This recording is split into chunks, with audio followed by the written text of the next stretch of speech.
Oi, this is the Profanity Gnome, and I'm here to tell you that if you're under 13 years old, fuck off this video! Get the fuck off YouTube! Get your mama to get your dad's cock out of her ears and actually be a parent! This is for adults only! And for everybody else, enjoy the video. And don't forget to like and subscribe and comment below what you think, you fuck buckets. To stand out among the crowd, even if I gotta shout out loud, till mine is the only face that you see. Gonna stand out till you notice me.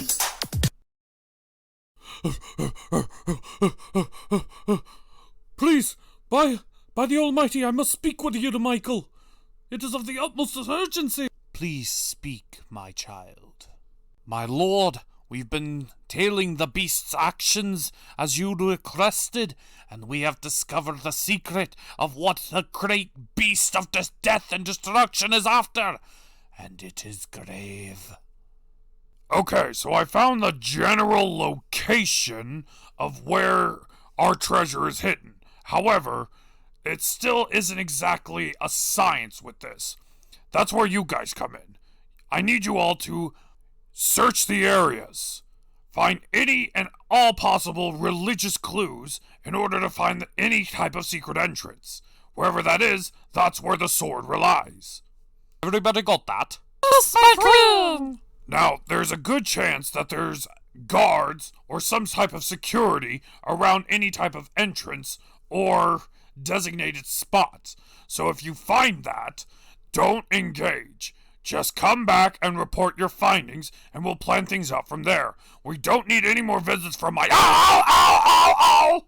You, me, talk now. Just throw me in the other bin of Scrooge McDuck. Hey, that's the episode. The episode begins in Scrooge McDuck's bedchambers as Lena is there and— Whoa! Whoa! What? Cut the crap, man. Lena's in his bedchambers. Hey. Don't make it weird. She's only after the dime. Besides, we both know that her auntie's there too, trying to push her on, and— Yeah, you're not making it better. Yeah, but overall this scene confuses me.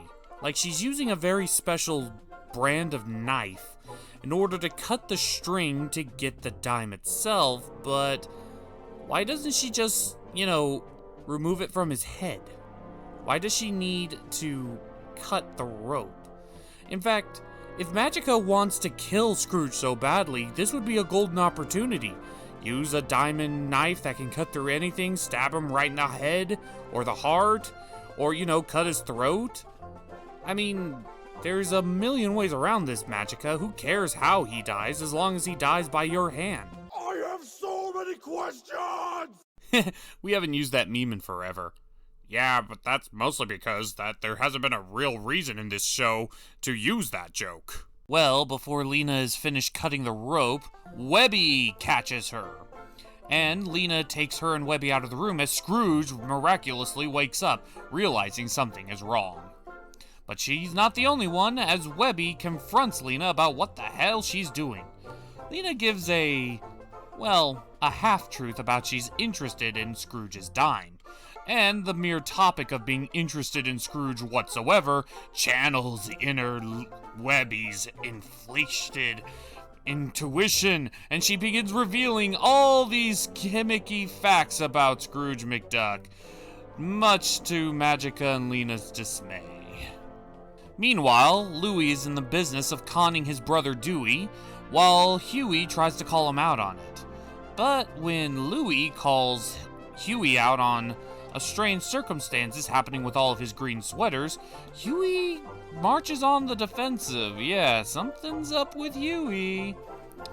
Well, during the process of Webby explaining how a dream catcher magic works, the evil Aunt Magica begins infiltrating the rest of the house, as Scrooge informs Mrs. Beakley about the cut rope.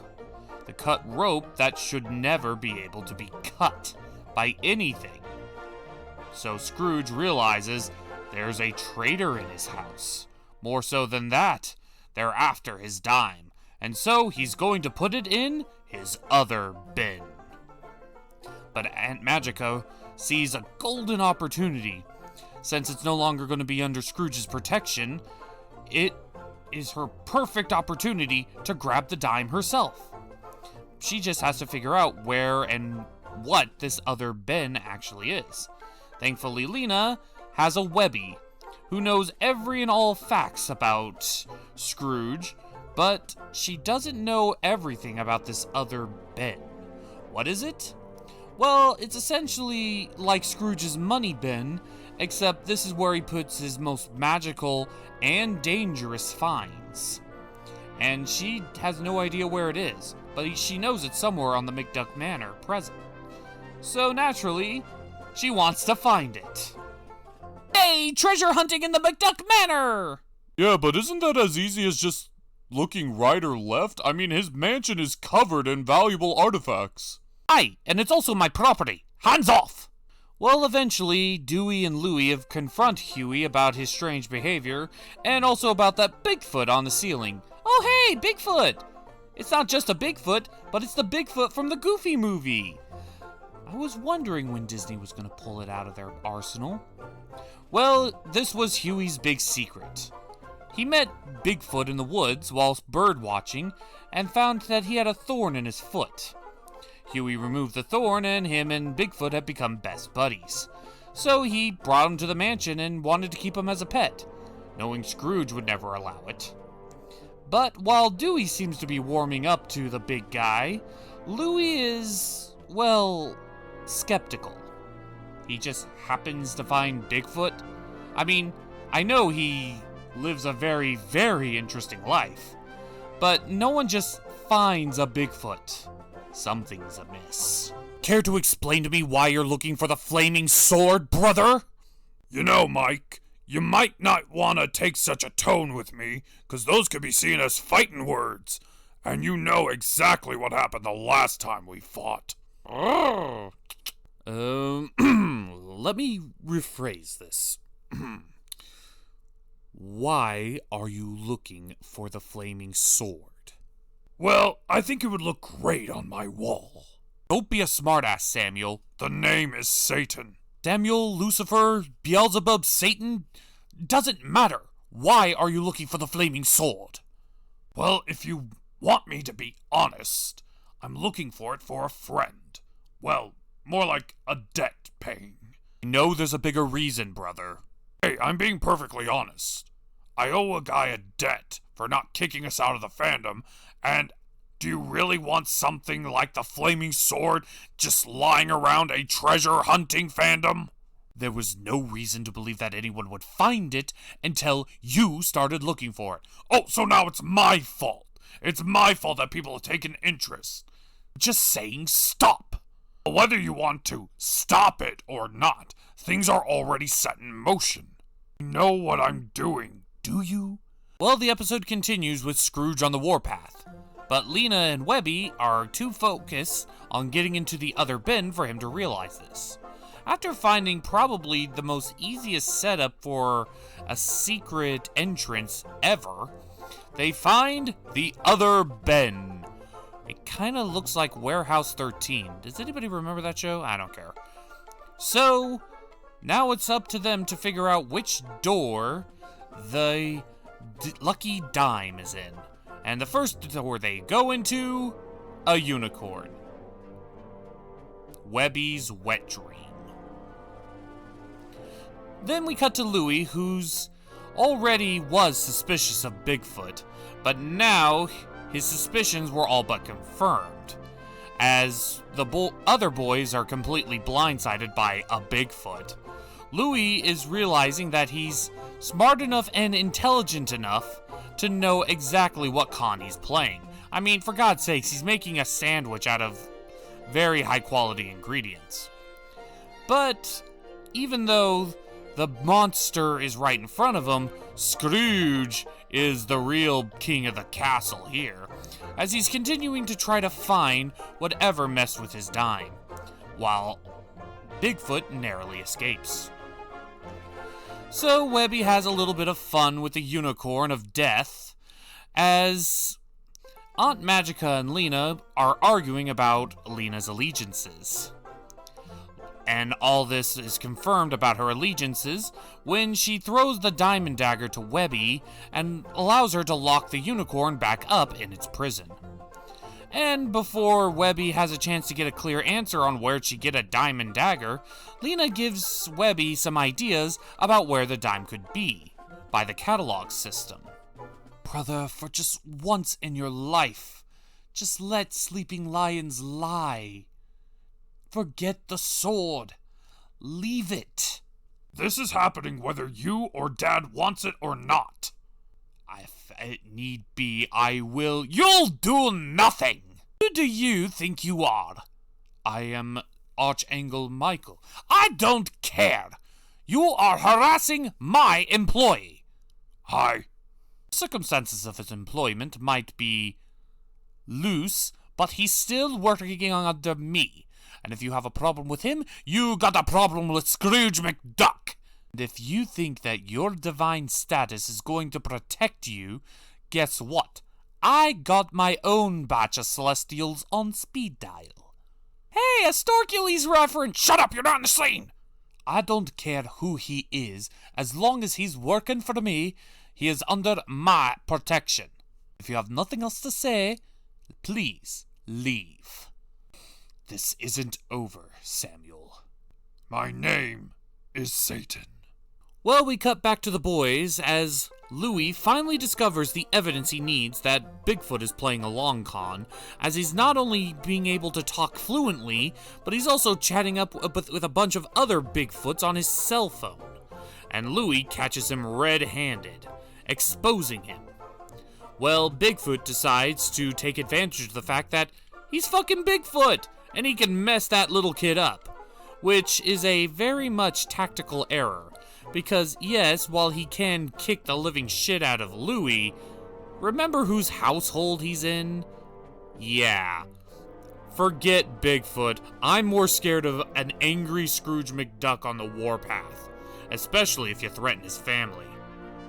But, of course, when Louis tries to tell his brothers about this, he plays the I'm an adorable Bigfoot card, which provokes an even greater monster. Louis' revenge. We cut back to Lena and Webby as they manage to find the room with the dime in it. Lena charges forward, but when she grabs the dime, Magica comes out of her shadow prison and, well, is still kind of a shadow. And then charges at Webby, exposing Lena to Webby and telling her all of her secrets, that she has been playing her for a fool.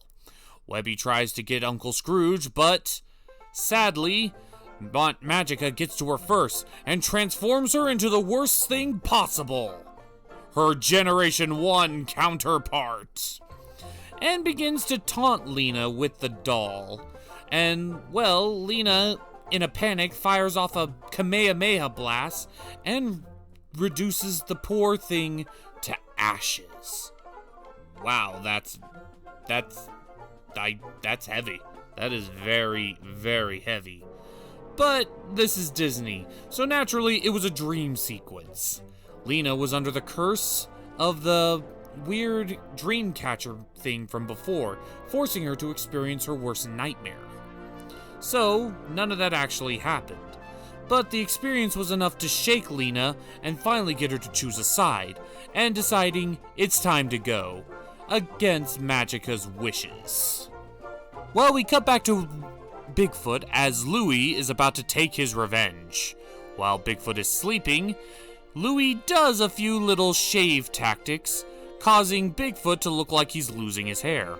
And then, Louis wins an Oscar by putting on the performance of a lifetime, playing on his two brothers' sympathy, saying that he must return to nature, that's where he belongs.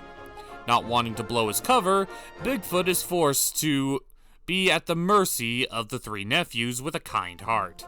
But then they run into Scrooge, who finally found the beast that may have tried to steal his dime.